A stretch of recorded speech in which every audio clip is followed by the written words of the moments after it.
বাজারে আমাদের বাজারে অনেক ধরনের মাছ বিক্রি হয়। সবচেয়ে প্রিয় আকর্ষণীয় মাছ হলো সরপুঁটি মাছগুলো আমি দেখতে পেলাম। এই মাছগুলো দেখে আমার সেই ছোটোবেলার কথা মনে পড়ে গেল। ছোটোবেলা বিলে থেকে অনেক সরপুঁটি মাছ আমরা ধরে আনতাম। তারপর আমার মা এগুলো ফ্রাই প্যানে তেলে ভাজি করতো। আমরা সবাই গরম ভাত দিয়ে অনেক মজা করে খাইতাম। তারপরে মাছগুলো কিনে নিয়ে বাসায় আসলাম। বাসায় আসার পরে আমার স্ত্রীকে বললাম মাছগুলো ভালোভাবে কুটতে। বটি নিয়ে আমার স্ত্রী আগ্রহের সাথে মাছগুলো কুটতে শুরু করলো। তখন আমি পাশে বসা ছিলাম, দেখলাম যে আমার স্ত্রী কীভাবে মাছগুলো কাটে। আমার স্ত্রী আসলে মাছ কাটে না, আমি প্রায় মাছ কিনলে বাজার থেকে কেটেই নিয়ে আসি।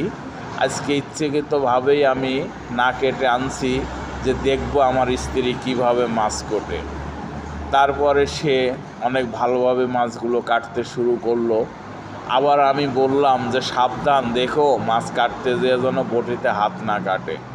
তারপরে মাছগুলো সুন্দর করে কেটে ভালোভাবে ধুয়ে বন্দোবস্ত করলো। তারপরে মাছগুলো কী দিয়ে রান্না করবে সেটাও আপনাদের বলি। সিম, আলু, টমেটো এগুলা দিয়ে মাছ রান্না করা হবে। সবগুলা ব্যবস্থা করে রান্না রুমে গেল আমার স্ত্রী, আমিও সাথে গেলাম, ওনাকে আমি হেল্প করলাম। তারপরে আমার স্ত্রী মাছগুলো সুন্দর করে ফ্রাই প্যানে ভাজি করলো।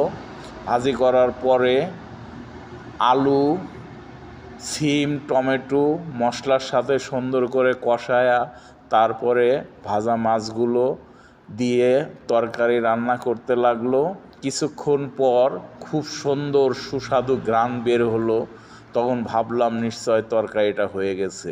তখন আমি লবণ দেখলাম যে তরকারি কেমন হয়েছে, পারফেক্ট, সব কিছুই সঠিক আছে। তরকারিটা খুব সুস্বাদু এবং অনেক টেস্ট হয়েছে। তারপরে আমার স্ত্রী শাক ভাজি করলো, বেগুন ভাজি করলো, সব কিছু করে নিয়ে আমরা ঘরে আসলাম। আমার দুইটা মেয়ে, বড় মেয়েটা এবার এসএসসি পরীক্ষা দিবে, আপনারা সবাই দোয়া করবেন। ছোট মেয়েটা ক্লাস 8-এ পড়ে। আমরা স্বামী স্ত্রী সন্তান নিয়ে অনেক সুখে আছি। আমাদের ছোট্ট সংসার, অনেক ভালোবাসা আমাদের মাঝে। তারপরে আমরা সবাই একসাথে বসে খাবার খেলাম। মাছটা অনেক সুস্বাদু, অনেক মজা হয়েছে, অনেক তৃপ্তি করে আমরা খাইলাম। আপনাদেরকেও দাওয়াত রইল, কখনো যদি আমার বাসাতে আসার